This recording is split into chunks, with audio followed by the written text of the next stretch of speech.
জয় নিতাই, জয় গৌর। আশা করি সবাই ভালো আছেন, সুখে আছেন, শান্তিতে আছেন। আজকে একটা খুব ইন্টারেস্টিং টপিক নিয়ে আলোচনা করব। দ্বাদশ ভাব বা দ্বাদশ ঘর। এখন এই দ্বাদশ ভাব, আপনার যে দ্বাদশ ভাব, আপনার যে জন্মছকে যে দ্বাদশ ভাব, এই দ্বাদশ ভাব কি রিপ্রেজেন্ট করে আমরা জানি। দ্বাদশ ভাব রিপ্রেজেন্ট করে মোক্ষ। দ্বাদশ ভাব রিপ্রেজেন্ট করে জেল। দ্বাদশ ভাব রিপ্রেজেন্ট করে আইসোলেশন। দ্বাদশ ভাব রিপ্রেজেন্ট করে ঋণ। দ্বাদশ ভাব রিপ্রেজেন্ট করে ত্যাগ, তার সঙ্গে সঙ্গে ধার্মিকতাও। এই সব কিছু রিপ্রেজেন্ট করে। দ্বাদশ ভাব কিন্তু বেসিক্যালি পার্থিব জগতের জন্য একটা দুঃখের ভাব। এইবার এইখানে আসি দুটি কথা। একটি হচ্ছে দ্বাদশ ভাবে তাহলে দেখা গেল কাউর কেতু আছে, কাউর বৃহস্পতি আছে, তাহলে কি তার যেমন দ্বাদশ ভাবে কেতু, তার নাকি মোক্ষ নিশ্চিত? এটা অনেকে বলেন, কিন্তু এ কিন্তু সত্যি নয়। দ্বাদশ ভাবে কেতু থাকলে সঙ্গে যদি বৃহস্পতিও থাকে বা নাও থাকে, তাহলে তার মধ্যে একটা ধার্মিকতার ভাব থাকবে, এটা সত্যি কথা। কিন্তু তার মানেই সে যে মোক্ষ পাবে তার কোনো ব্যাপার নেই। মোক্ষ আসবে কি করে? সে যদি জীবনে ভোগ করে প্রচুর এবং তারপরে সে যদি উদাস হয়ে যায়, সেই ভোগ থেকে উদাসীনতা আসে, তাহলে মোক্ষ আসতে পারে।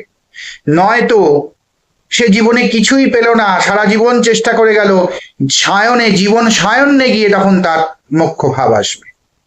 যে সব থেকে মানে সে আঙুর ফল টক মতো ব্যাপার আর কি।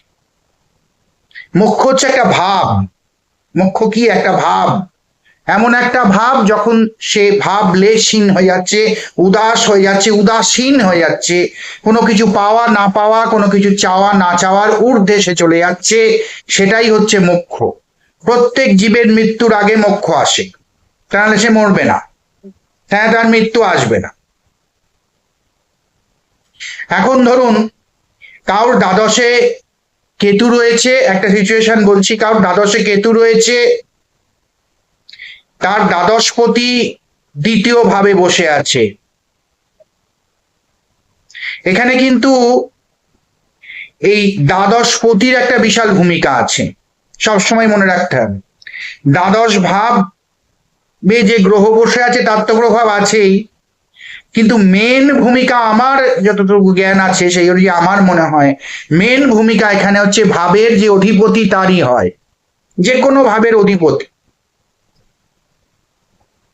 যেমন ধরুন কাউর দ্বাদশ ভাবের অধিপতি দ্বিতীয় বসে আছে এবং দ্বিতীয় ভাবের অধিপতি দ্বাদশ ভাবে বসে আছে।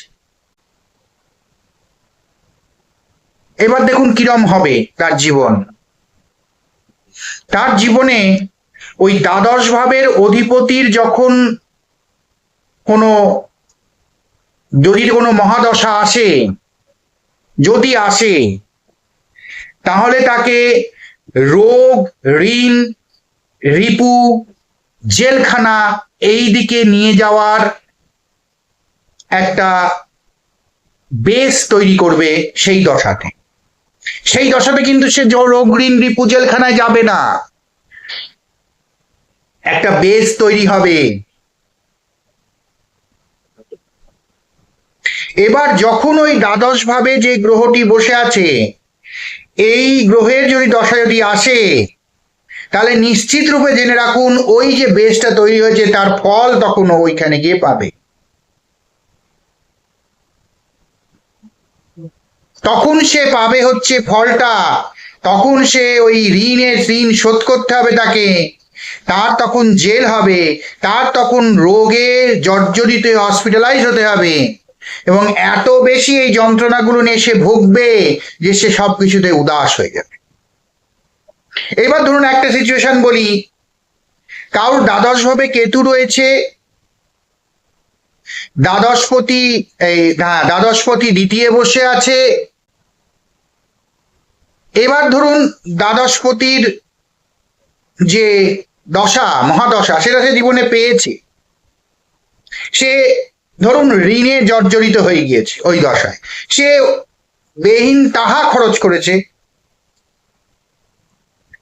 আয়েশ করেছে, বা জীবনের কোনো বিশেষ প্রয়োজনে সে খরচ করেছে, সেটা কিভাবে রয়েছে তার উপর নির্ভর করছে। মোদ্দা কথা, সে তার রোজগারের বেশি খরচ করেছে, তবেই না সে ঋণ করেছে। এত বেশি ঋণ করে ফেলেছে যে তার শোধ করার উপযুক্ত পরিস্থিতি নেই। এরকমই পরিস্থিতি তৈরি করবে দ্বাদশভাবে ঋণ, শোধ করতে পারবে না, সে ফাঁসবে, ফাঁসা কেস হবেই দ্বাদশভাবে। আচ্ছা, এবার তারপর তার ওই কেতুর দশা আর এলো না,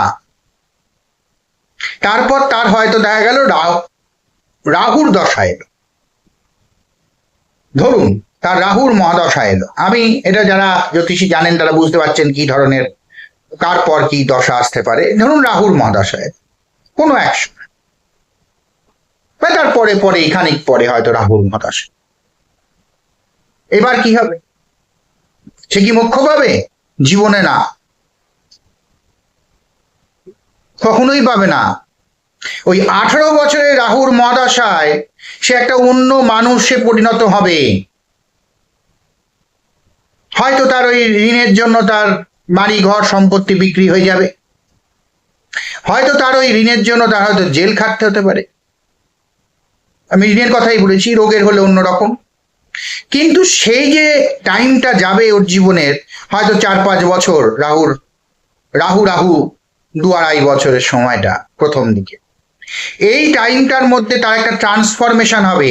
এই যে সে শিক্ষা পাবে জীবন থেকে, তার ফলে সে একটা অন্য মানুষ, পরিণত মানুষে পরিণত হবে, এবং তারপর তাকে ধরে ছুঁয়ে পাইবে পার্থিব জগতে।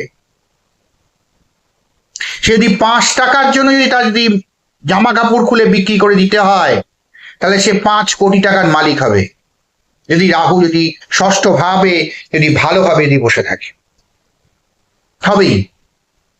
তার মানে সে আরো বেশি পার্থিব হলো, তার কিন্তু মোক্ষ হলো না কোনোভাবে। এবার যদি তার কখনো ওই দ্বাদশ ভাবে বসে থাকা কেতুর দশা, বা দেখা গেল দ্বাদশ ভাবে হয়তো বৃহস্পতি বসে আছে, বা হয়তো দেখা গেল বুধ বসে আছে, বা দেখা গেল চন্দ্র, যেই বসে থাক, তার যদি কোনোদিন যদি তার যদি আসে দশা, যদি আসে, তখন সে উদাসীনতার পথে যাবে, তার আগে কিন্তু যাবে না, কখনোই যাবে না। দ্বাদশ ভাবে ধরুন কাউর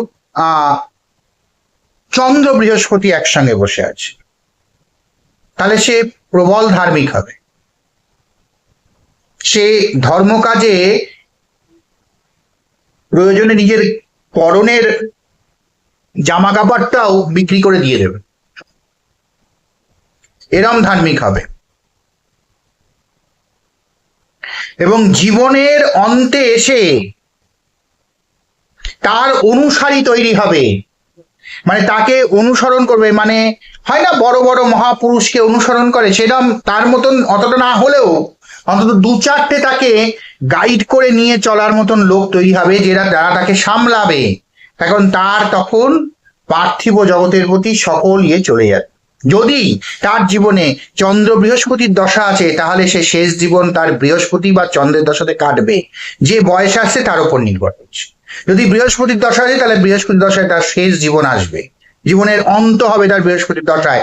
এবং সেই বৃহস্পতির 2-3 বছর 4 বছর যে কদিন সে বাঁচবে, সেই দশার সময়কালীন সে অনেক মানুষকে পথ দেখাবে এবং আধ্যাত্মিক পথ দেখাবে।